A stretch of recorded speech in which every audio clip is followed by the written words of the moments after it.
Hey everybody, welcome to Stamping with Melva. I'm Melva Peters and I'm an independent Stampin' Up! Demonstrator in British Columbia, Canada, and you can find me online at stampingwithmelva.com. I want to show you how to make this puzzle card. It's been a while since one of my team members, Catherine, showed us how to make this on a team meeting probably before Christmas, and I haven't made this yet, but I thought this was a perfect fun fold slash fancy fold to share with you on today's blog hop. I'm using the Thankful Garden stamp set. It's part of the Lovely Garden suite that is an online exclusive that you can grab now. It's came out March 4th, so it's now available in my online store. And it's a suite, includes a bundle with some decorative masks, as well as some gorgeous designer series paper, a starburst sequins, and some faux velvet trim or ribbon in fresh freesia.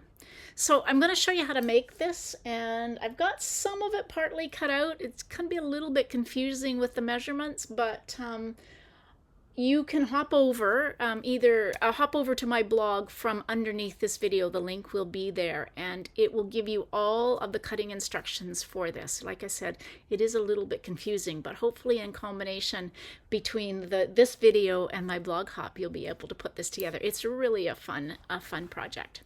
All right, let's switch over to my desktop. Okay, so this is the Thankful Garden stamp set. Like I said, it does come as a bundle with decorative masks as well as the dies. This is my favorite piece of the designer series paper. Look at these pretty colors: fresh freesia, balmy blue, garden green, and then the other side, some of them are black and white, but there's some really lovely pieces or patterns. This is the faux velvet trim, so it's 1/8 inch in fresh freesia. They call it ribbon, not trim. And then these are the starburst embellishments, starburst sequence embellishments in fresh freesia. It's either daffodil delight or crushed curry, and then white. Really pretty. Okay, so let's start putting this card together. You'll get the gist of this as I put it together, but I did go ahead and cut out the pieces. These are the cardstock pieces that you need, and you can maybe get an idea of why it's called a puzzle. So it will open, pull apart, open like that. So these are the cardstock pieces. So you need a piece of cardstock. I'm using basic black. This is cut 4 1/4 by 9 1/2, and it's scored at 1 inch, 2 inches, 7 1/2 inches, and 9 1/2. So I've already gone ahead and scored that. So again, 4 1/4 by 9 1/2, and it's scored at 1 inch, 2 inches, 7 1/2, and 9 1/2. Okay. So then you need a piece of basic black or whatever coordinating cardstock you want to use. So I've used basic black. And this was originally cut to 4 1/4 by 5 1/2. And then I took those pieces. So I cut this in half lengthwise. So in half at 2 1/8. So along the 4 1/4 inch side, I cut it at 2 1/8. And then I cut each of those pieces in half again at 1 1/16 by 5 1/2. So it started out as 4 1/4 by 5 1/2. It was cut in half to get two pieces that were 2 1/8 by 5 1/2, and then cut apart again. So you end up with 4 pieces that are 1 1/16 by 5 1/2. And I will explain the cutting of these pieces in just a minute. So that's kind of, you need 4 strips that are 1 1/4 by 5 1/2. Okay, so we'll put that aside for the moment, and this will all come together. And you need a piece of basic white, 4 inches by 5 1/4 for the inside of the card. Okay, so now let me bring in the piece of designer series paper. So I'm going to use this really pretty piece. So this piece is cut 4 inches by 5 1/4, and you're going to cut this into 4 pieces that are 15/16 by 5 1/4. So if you're not sure what 15/16 is, this is the Stampin' Up! Trimmer. Every line between the track and the 1, or the 1 and the 2, is a 1/16 of an inch. So 15/16 is 15 of these lines. So one, if you're going to cut this 15/16, it's one line before the 1, if that makes sense. And you're cutting this into 4, and it's being cut on the 4 1/4 inch side. You will have just a little sliver left over. So I'm going to put this in. Let me get this, because part of the reason I've kept my, let's take that out. There we go. Part of the reason I've kept my pieces, I cut these pieces first, and I've got them into the sizes. But okay, I'm just gonna take that. There we go. Okay, cut your strips, and then I'll talk about then we'll cut. So I've got my strips. Assume these are my strips. And if you want to keep, it doesn't really matter if you don't want to keep your designer series paper kind of in the same pattern. But what we're going to do is we're going to start from what would be the top of the card, and we're going to cut this at 15/16 by 5 1/4, like that. And then I'm going to take that strip, and that's my top strip, and then again 15/16. Oopsie. 15/16 by 5 1/4. And that's my second strip.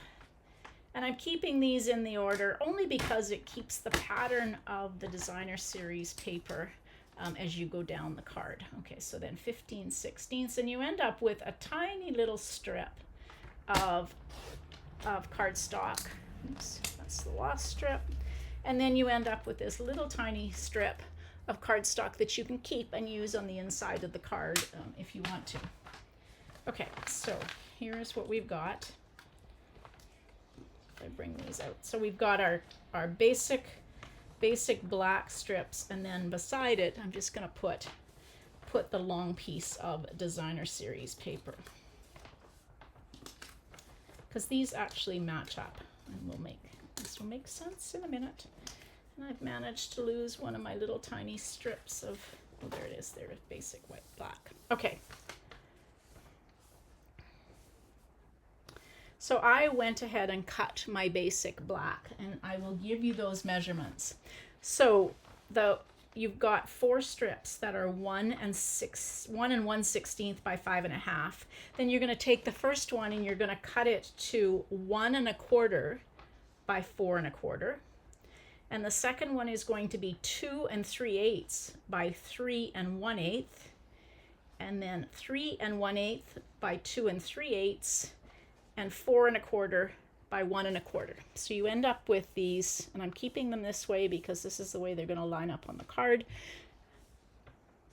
like that. So you end up with 8 pieces, but out of 4 strips. Okay, now we've got our designer series paper. These are going to layer on top, so I want to cut them. That's why I kind of kept them in the same order, because when they go together, the piece of DSP is still the same. If I bring my trimmer in, so I'm going to just take and put these pieces in order. Don't lose the order after I did that. There we go, in order. I'm just keeping them at the top. So I'm going to take my top piece, and this piece is going to be cut to 1 1/8 by 4 1/8. Again, all of these measurements are on my blog in the instructions. Okay, so the second strip is cut to 2 1/4 by 3. And I'm layering as if this is going to be the card front. The next strip is cut to 3 by 2 1/4.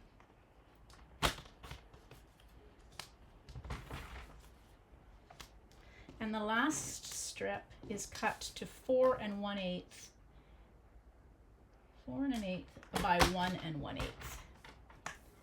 Okay, there we go. And then you can take and use liquid glue or whatever your favorite adhesive is to just glue all of these pieces on. And once we have all these pieces, this is the hardest part of the card.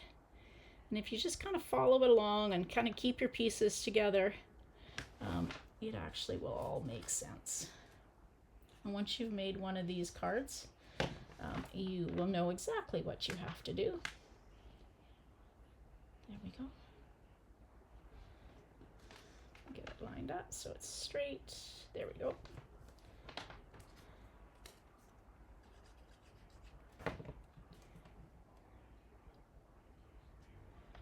When I cut one of these out the first time, I didn't keep my designer series paper pieces together, and then I couldn't figure out how it went back together so that I kept the same pattern. Now, it doesn't really matter what your pattern is, or if there is no real pattern to your DSP, it's just kind of an overall design, then you don't have to do this. You can just cut these pieces, and it doesn't matter if you kind of keep them all together. But because this, I don't want petals going against leaves, for example. So I'm trying to keep the pattern together.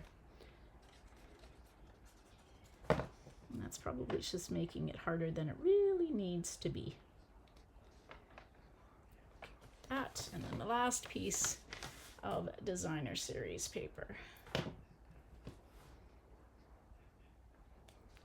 So now when you kind of lay these pieces together, they look like they're still that one piece of DSP that I cut. The pattern is all kind of matching up.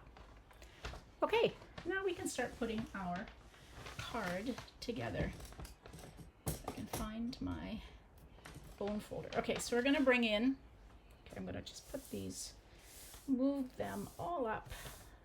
Okay, so we've got our piece of basic black cardstock, and so we're going to fold in on the second score line. So we're going to fold those inwards and give it a really good burnish. And then on the first score line on each side, we're going to fold back out and burnish that.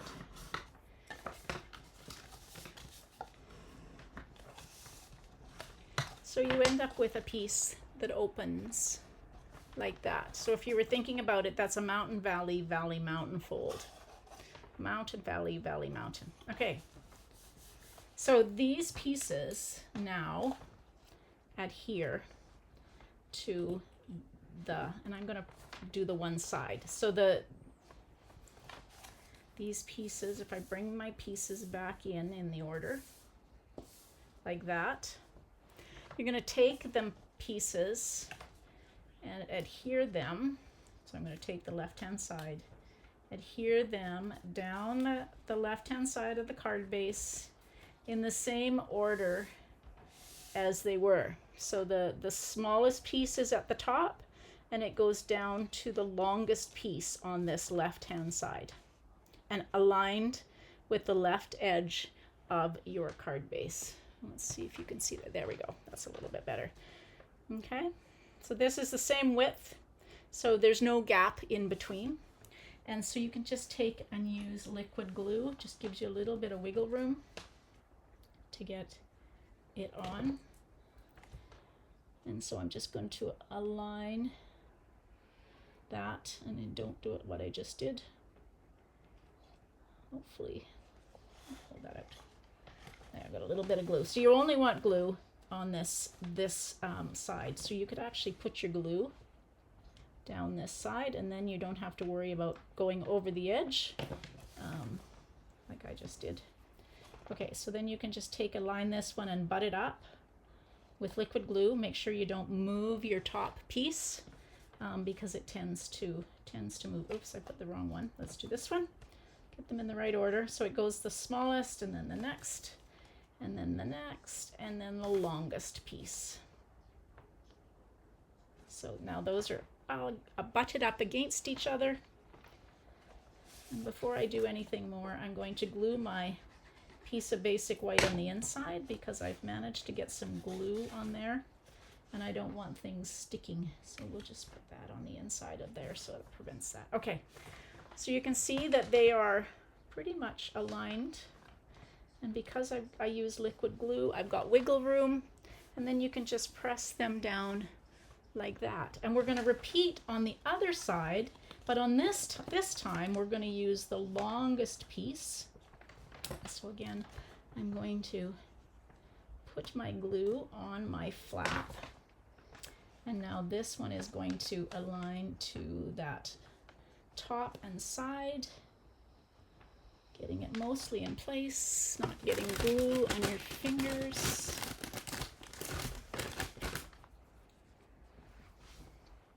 And so then the second longest piece, so it's the opposite to the first side that we did, but you will see these pieces do match up to each other as you get them in place.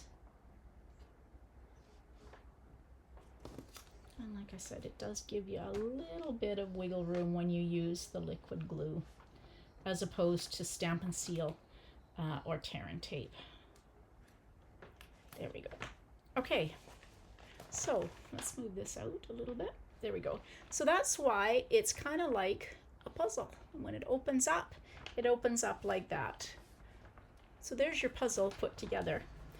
Like I said, the hardest part of this, in my opinion, is the getting your pieces in the right order. So when you put this together, put the puzzle together, your piece of designer series paper looks like it is still from the same piece in the same order, the same shape as it was, same pattern as it was. Okay, so we've got our front of our card done. So let's now just take this little strip. There's no point in having our little strip of DSP go to waste. Now I'm just going to take and run just a little bead of liquid glue along the inside of my card, and that way I find it easier to do this than to try and get my glue on that little 1/4 inch strip. But that was that little extra strip of DSP that I had left over when I trimmed from this piece.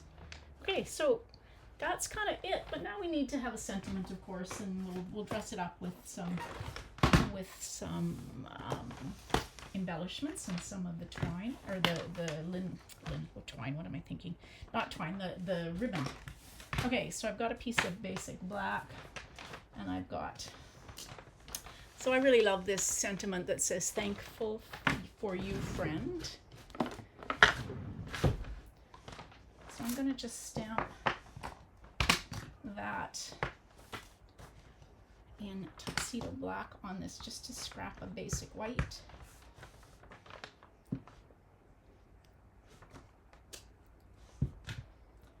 Okay. Now, I always kind of liked it. I want to put a background behind this, so I'm going to just roughly measure. And the stamp is about 1 inch wide by about 2.5 inches long.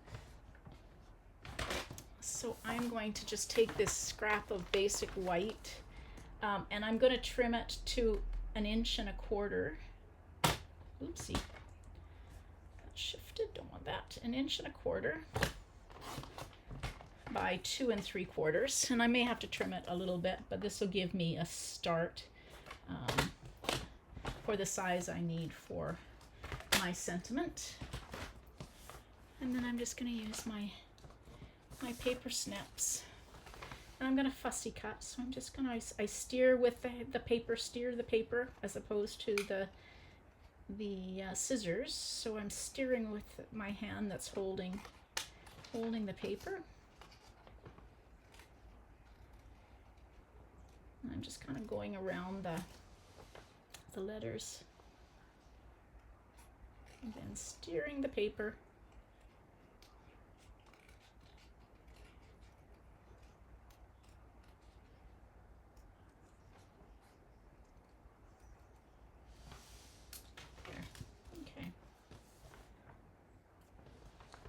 And I could have got that one a little bit smaller. I could have probably trimmed it a little bit smaller, but I'm okay with it just being, that wide. So I'm going to use dimensionals to adhere my sentiment onto this basic black mat. Get it kind of on there. So there we go. And then figure out where. So I'm going to just take, what I'm going to do, because this is looking awfully big to me. So I've got it matted, but I'm now going to just take and I'm going to fussy cut around this, and just about 1/8 inch around the outside, just following the same shape of my cut sentiment. And that just, I think, will look a little bit better. The basic black was kind of hiding all my pretty designer series paper. All right, oopsie, there we go. That looks better. Okay, so now I've got that. Now let's take and do a bit of a zigzag. So I'm just going to take about, I don't know, 3, 6, 9 inches or so of my trim.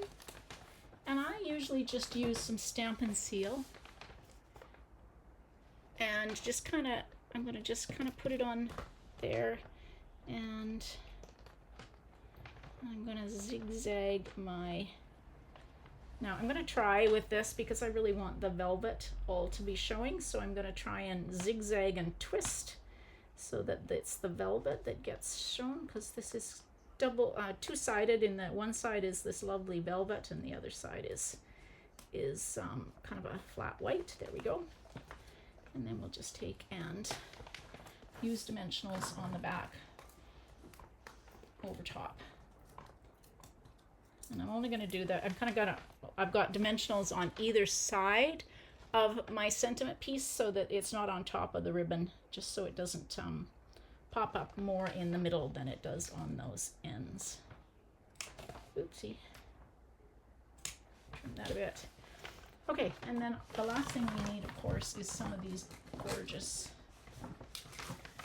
these starbursts. Now, can you see which ones are my favorite colors? My favorite are the fresh freesia, of course. And so I've used a lot of those. I have to make some cards that are using the yellow. All right, that is our puzzle fold card. Like that, if you wanted to, you could stamp on the inside, but I think that's just kind of pretty enough the way it is. I love this paper. Oh gosh, it's such pretty paper. So thank you to Catherine, who's on my team, for showing me how to do that, showing our whole team on our team meetings. We have such fun, and everybody volunteers to do the creative share, and we learn so much from each other. So that was Catherine's turn before Christmas to make that card. All right, everybody, thanks so much for joining me. Now, don't forget, if you missed any of those measurements, I did go through them quite fast. They will be on my blog, and so the link to my blog is underneath this video. Don't forget, if you haven't subscribed to my YouTube channel, hit that subscribe button, and you'll get notified when I post a video or when I do a live. All right, everybody, thanks for joining me today. Hope you have a great day. Happy stamping. Bye.